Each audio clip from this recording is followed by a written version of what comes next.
1. The divine root conceives, its source revealed. Mind and nature nurtured, the great Tao is born. The poem says, ere chaoses divide, with heaven and earth a mess. No human appeared in this murkiness. When Pan Gu broke the nebula apart, the dense and pure defined did clearing start. Enfold all life supreme humaneness would, and teach all things how become good they should.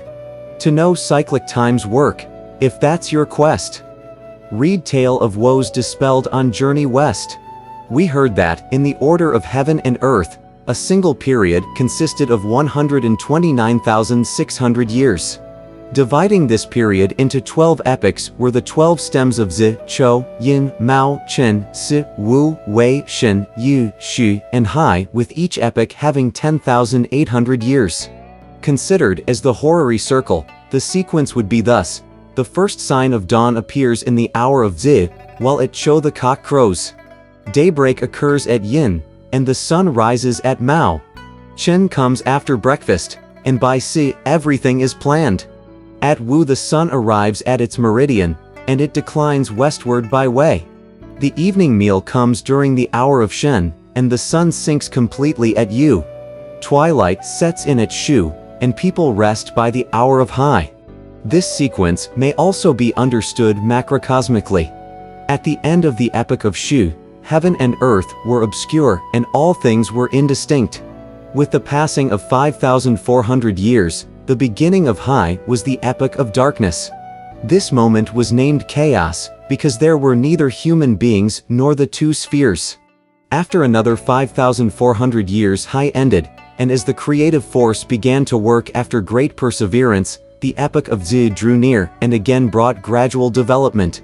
Shao Kongjia said, when to the middle of Zi winter moved, no change by heaven's mind had been approved. The male principle had but barely stirred, but the birth of all things was still deferred. At this point, the firmament first acquired its foundation. With another 5,400 years came the Zi epoch. The ethereal and the light rose up to form the four phenomena of the sun, the moon, the stars, and the heavenly bodies. Hence it is said, the heaven was created at Zi. This epoch came to its end in another 5,400 years, and the sky began to harden as the Chou epoch approached. The classic of change said, great was the male principle, supreme the female. They made all things in obedience to heaven. At this point, the earth became solidified. In another 5,400 years after the arrival of the Chou epoch, the heavy and the turbid condensed below and formed the five elements of water, fire, mountain, stone, and earth. Hence it is said, the earth was created at Chou. With the passing of another 5,400 years, the Chou epoch came to its end, and all things began to grow at the beginning of the Yin epoch. The Book of Calendar said, the heavenly aura descended. The earthly aura rose up. Heaven and earth copulated. And all things were born. At this point, heaven and earth were bright and fair. The yin had intercourse with the yang. In another 5,400 years, during the yin epoch, humans, beasts, and fowls came into being, and thus the so-called three forces of heaven, earth, and man were established. Hence it is said, man was born at yin. Following Pan Gu's construction of the universe, the rule of the three august ones, and the ordering of the relations by the five thirds, the world was divided into four great continents. They were the East Purva Videha continent, the West Aparagadaniya continent, the South Jambudvipa continent, and the North Uttarakuru continent. This book is solely concerned with the East Purva Videha continent. Beyond the ocean there was a country named Aulai. It was near a great ocean, in the midst of which was located the famous Flower Fruit Mountain. This mountain, which constituted the chief range of the 10 islets and formed the origin of the 3 islands, came into being after the creation of the world. As a testimonial to its magnificence, there is the following poetic rhapsody. Its majesty commands the wide ocean. Its splendor rules the Jasper Sea. Its majesty commands the wide ocean. when, like silver mountains, the tide sweeps fishes into caves. Its splendor rules the Jasper Sea, when snow-like billows send forth serpents from the deep. On the southwest side pile up tall plateaus. From the eastern sea arise soaring peaks. There are crimson ridges and portentous rocks, precipitous cliffs and prodigious peaks. Atop the crimson ridges, phoenixes sing in pairs. Before precipitous cliffs, the unicorn singly rests. At the summit is heard the cry of golden pheasants. In and out of stony caves are seen the strides of dragons. In the forest are long-lived deer and immortal foxes. On the trees are divine fowls and black cranes. Strange grass and flowers never wither. Green pines and cypresses always keep their spring. Immortal peaches are ever fruit-bearing.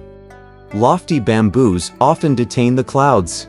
Within a single gorge the creeping vines are dense. The grass color of meadows all around is fresh. This is indeed the pillar of heaven, where 100 rivers meet. The earth's great axis, in 10,000 kalpas unchanged.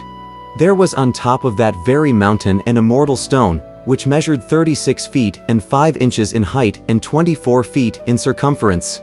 The height of 36 feet and 5 inches corresponded to the 365 cyclical degrees, while the circumference of 24 feet corresponded to the 24 solar terms of the calendar. On the stone were also 9 perforations and 8 holes, which corresponded to the palaces of the 9 constellations and the 8 trigrams. Though it lacked the shade of trees on all sides, it was set off by epidendrums on the left and right.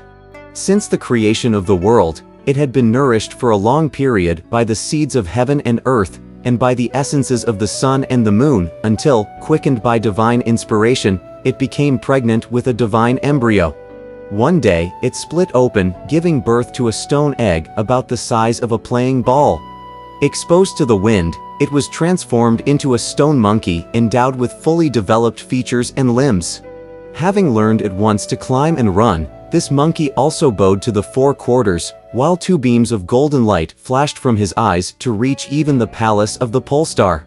The light disturbed the great benevolent sage of heaven, the celestial Jade Emperor of the most venerable Deva, who, attended by his divine ministers, was sitting in the cloud palace of the golden arches, in the treasure hall of the divine mists. Upon seeing the glimmer of the golden beams, he ordered Thousand Mile Eye and Fair Wind Ear to open the south heaven gate and to look out. At this command, the 2 captains went out to the gate and, having looked intently and listened clearly, they returned presently to report.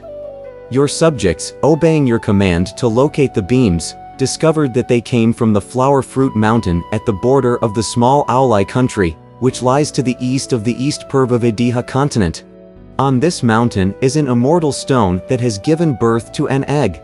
Exposed to the wind, it has been transformed into a monkey who, when bowing to the 4 quarters, has flashed from his eyes those golden beams that reached the palace of the Polestar.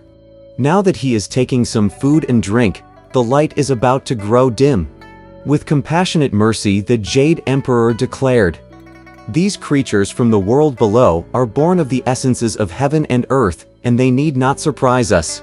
That monkey in the mountain was able to walk, run, and leap about. He fed on grass and shrubs, drank from the brooks and streams, gathered mountain flowers, and searched out fruits from trees. He made his companions the tiger and the lizard, the wolf and the leopard. He befriended the civet and the deer, and he called the gibbon and the baboon his kin. At night he slept beneath stony ridges, and in the morning he sauntered about the caves and the peaks. Truly, in the mountain there is no passing of time. The cold recedes, but one knows not the year." One very hot morning, he was playing with a group of monkeys under the shade of some pine trees to escape the heat. Look at them, each amusing himself in his own way by swinging from branches to branches, searching for flowers and fruits. They played 2 games, or 3, with pebbles and with pellets. They circled sandy pits. They built rare pagodas. They chased the dragonflies. They ran down small lizards, bowing low to the sky. They worshipped bodhisattvas. They pulled the creeping vines. They plaited mats with grass. They searched to catch the louse that they bit or squeezed to death. They dressed their furry coats. They scraped their fingernails. Those leaning leaned. Those rubbing rubbed. Those pushing pushed. Those pressing pressed. Those pulling pulled. Those tugging tugged. Beneath the pine forest and free to play, they washed themselves in the green water stream. So, after the monkeys had frolicked for a while, they went to bathe in the mountain stream, and saw that its currents bounced and splashed like tumbling melons. As the old saying goes, fowls have their foul speech, and beasts have their beast language. The monkeys said to each other, "We don't know where this water comes from. Since we have nothing to do today, let us follow the stream up to its source to have some fun." With a shriek of joy, they dragged along males and females, calling out to brothers and sisters, and scrambled up the mountain alongside the stream. Reaching its source, they found a great waterfall. What they saw was a column of white rainbows rising, 1,000 yards of snow caps flying. The sea wind blows but cannot sever. What a river moon lights up forever. Its cold breath divides the green glades. Its branches wet the verdant shades. This torrent named a waterfall seems like a curtain hanging tall. All the monkeys clapped their hands in acclaim. Marvelous water! Marvelous water!